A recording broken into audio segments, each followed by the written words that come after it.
how to see folder sizes in Windows 10 or Windows 11. So if you notice here, the file for files it displays the size, but for folders it does not display the size.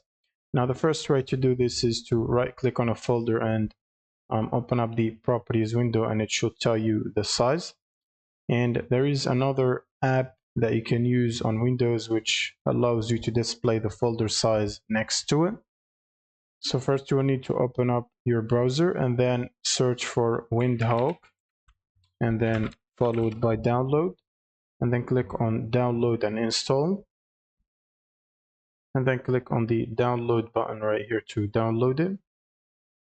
And once the download is complete, you'll simply need to run the setup.exe file and follow along the steps to install it. It's pretty easy.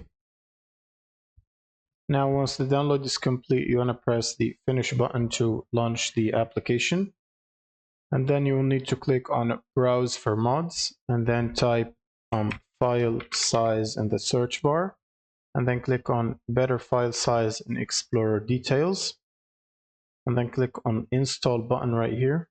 Click on accept risk and install, and wait for it to install this application or plugin.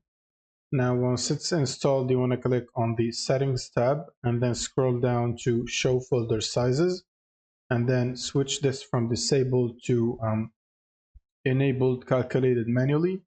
Can be slow, or you can also use the first option. So I'm gonna basically keep it at the second option and then click on save settings.